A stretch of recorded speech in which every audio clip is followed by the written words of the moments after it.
Good morning, all. So, in 2015 CSIR, I got this question. Okay, ये question मुझे मिला. The compound that gives precipitate on warming with aqueous AgNO3 is, कौन सा option होगा इस चारों में से, है ना. तो इसमें जैसे कि अगर हम तुरंत इसको सॉल्व करेंगे, तीनों मतलब चारों को अगर आप रिएक्शन करा रहे हैं AgNO3 के साथ, तो आप देखेंगे क्या कि पहले ए को रिएक्शन कराते हैं, देखते हैं क्या बनेगा, ये पॉसिबल है कि नहीं है, और नहीं है तो क्यों नहीं है. ठीक है, प्लस एक्वस AgNO3 ये प्रेसिपिटेट नहीं देगा. ठीक है, क्यों नहीं देगा? अगर मान लेते हैं कि पॉसिबल क्या हो सकता था आपका कि ये यहाँ पर इस तरह बने, है ना, ब्रोमीन यहाँ से टूटना चाहिए था, तब ना AgNO प्लस क्या बन जाएगा, ये AgCl, है ना, सिल्वर ब्रोमाइड, सॉरी Br है तो सिल्वर ब्रोमाइड, यही प्रेसिपिटेट होना था. लेकिन ऐसा नहीं हो रहा है. ठीक है, क्यों नहीं हो रहा है? क्योंकि ये Br यहाँ से निकलेगा तो यहाँ पॉजिटिव चार्ज होगा. करेक्ट. तो आप देखते हैं कि बेंजीन खुद ही स्टेबल है. अब इस पर पॉजिटिव चार्ज ये पॉसिबल नहीं है. ये रूल कौन बताता है? तीन कॉन्सेप्ट आपके पास है. एक होता है आपका एरोमेटिक, एक होता है नॉन एरोमेटिक, और एक होता है एंटी एरोमेटिक. ठीक है, ये तीन कॉन्सेप्ट आपके पास है. तो इस तीनों में अगर आप स्टेबिलिटी देखेंगे, है ना, अब aromaticity, non aromatic and anti aromatic क्या है वो आप मेरे दूसरे वीडियो में देखेंगे. अभी स्टेबिलिटी देखते हैं. अब स्टेबिलिटी पे ही डिसाइड होगा कि ABCD बनेगा कि नहीं. जो ज़्यादा स्टेबल है वो रिएक्शन नहीं करेगा, है ना. अगर स्टेबल नहीं है तभी रिएक्शन करेगा, अगर स्टेबल है वो तो क्यों रिएक्शन करेगा. करेक्ट. तो स्टेबिलिटी में हम लोग क्या देखते हैं?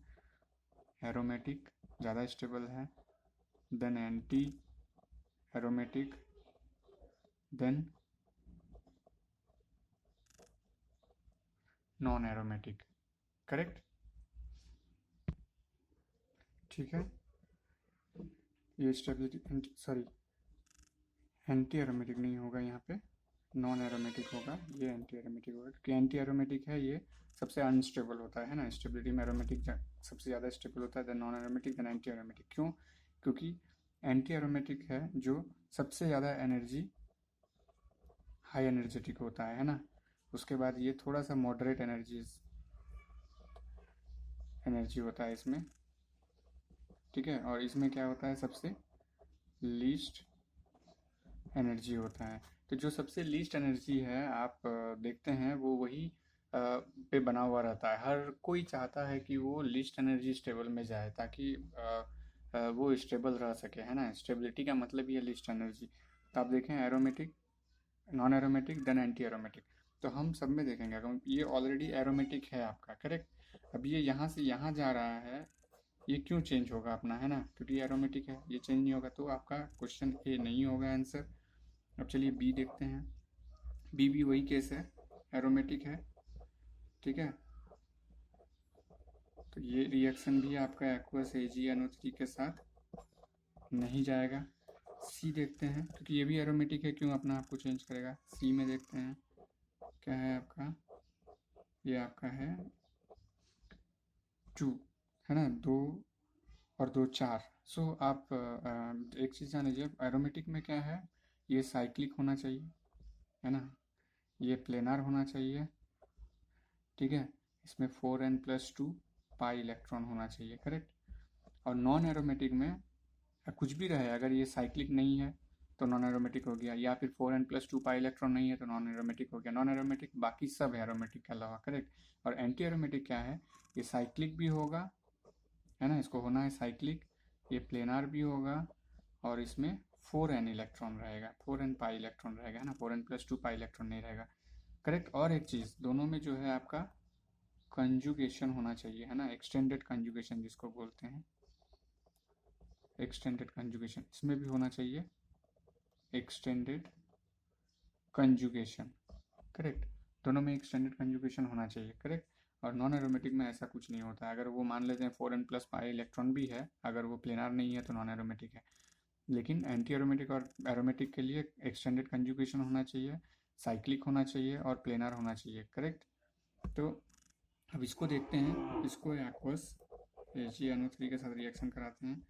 तो ये क्या बन रहा है, आप देखिए यहाँ पे पॉजिटिव हो जाएगा क्योंकि ब्रोमीन यहाँ से हट जाएगा, तो ब्रोमीन हट जाएगा तो यहाँ पॉजिटिव हो जाएगा। तो हम यहाँ देख रहे हैं AgBr, ये प्रेसिपिटेट बन सकता है। लेकिन ये आपका कौन सा है, 4n+2 पाई इलेक्ट्रॉन नहीं है, 4n पाई इलेक्ट्रॉन है ना, 4n पाई इलेक्ट्रॉन है, क्योंकि दो दो चार चार बन रहा है। अगर यहाँ एक एक रिंग है तो 4 × 1 कितना हो जाएगा, 4 इलेक्ट्रॉन। सो 4 इलेक्ट्रॉन है, तो ये किस में आ रहा है आपका, एंटी एरोमेटिक। कहाँ से आ रहा है, ये आपका क्या है, 4 इलेक्ट्रॉन है ना। और आपका इसमें भले ये नॉन एरोमेटिक है, यहाँ से इसमें आ रहा है, ठीक है, किस में आ रहा है, नॉन एरोमेटिक से एंटी एरोमेटिक में आ रहा है। तो ये पॉसिबल है ही नहीं, क्योंकि हम यहाँ से जा सकते हैं, एंटी एरोमेटिक से नॉन एरोमेटिक जा सकते हैं, एंटी एरोमेटिक से एरोमेटिक जा सकते हैं, या नॉन एरोमेटिक से एरोमेटिक जा सकते हैं, लेकिन उल्टा नहीं जा सकते। नॉन एरोमेटिक से एंटी एरोमेटिक नहीं जा सकते हैं, एरोमेटिक से नॉन एरोमेटिक या फिर एंटी एरोमेटिक नहीं जा सकते हैं, क्योंकि वो हायर एनर्जी में जाता है और यहाँ स्टेबिलिटी डिक्रीज होता है, करेक्ट। तो अब जो है हमारा ये नॉन एरोमेटिक से एंटी एरोमेटिक जा रहा है, इसलिए नहीं होगा, क्योंकि एंटी एरोमेटिक से नॉन एरोमेटिक में आ सकता है, लेकिन नॉन एरोमेटिक से एंटी एरोमेटिक नहीं जा सकता है, ठीक है। तो अब जो बचा आपका सी भी नहीं होगा, तो ऑब्वियसली दिख रहा है डी होगा, लेकिन कैसे होगा,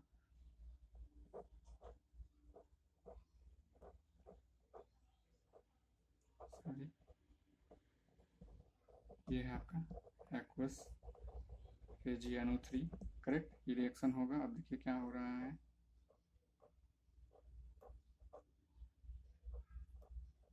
यहाँ प्लस प्लस AgBr, है ना। ये रिएक्शन नहीं होगा ऊपर वाला। तो ये रिएक्शन में क्या हो रहा है, AgBr हो रहा है, यहाँ प्लस हो जा रहा है। अब देखिए ये कौन सा है, 4n+2 पाई इलेक्ट्रॉन इसमें है, प्लेनार है, साइक्लिक है, करेक्ट। तो यहाँ पे ये क्या था, नॉन एरोमेटिक, ठीक है, नॉन एरोमेटिक है, क्योंकि यहाँ 4n+2 पाई इलेक्ट्रॉन है, उसके बावजूद भी क्या है आपका, यहाँ पर एक्सटेंडेड कंजुगेशन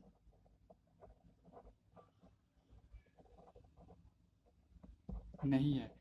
ये यहाँ मूव करेगा, ठीक है, कैसे मूव करेगा, ये मूव नहीं करेगा क्योंकि यहाँ पर ऑलरेडी ये स्टेबल है, 1 2 3 और एक हाइड्रोजन है, 4 है, तो ये यहाँ मूव नहीं करेगा, ठीक है।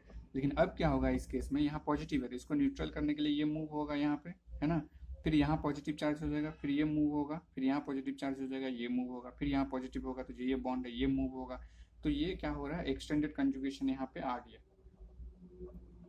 है ना, एक्सटेंडेड कंजुगेशन यहाँ पे आ गया। तो इसका मतलब ये आपका नॉन एरोमेटिक से कहाँ पे जा रहा है, एरोमेटिक। तो ये पॉसिबल है ना। कहाँ से जा रहा है आपका, नॉन एरोमेटिक से एरोमेटिक में जा रहा है, मतलब हायर एनर्जी स्टेट से लोअर में जा रहा है, मतलब अनस्टेबल से स्टेबल में जा रहा है। तो ये रिएक्शन पॉसिबल है, इसलिए आपका आंसर ये हो गया, ठीक है। Thank you for watching. अच्छा लगा तो शेयर कीजिए, सब्सक्राइब कीजिए फॉर मोर अपडेट्स, ठीक है। और कोई आपके पास ज़्यादा प्रॉब्लम है तो आप हमें मेल कर सकते हैं, ठीक है। मेल आईडी है GOPINATHSCI@gmail.com, ठीक है। या फिर व्हाट्सअप कर दीजिए 9900274539 पे, ठीक है। मैं आपको सॉल्व करके भेज दूँगा। Thank you for watching.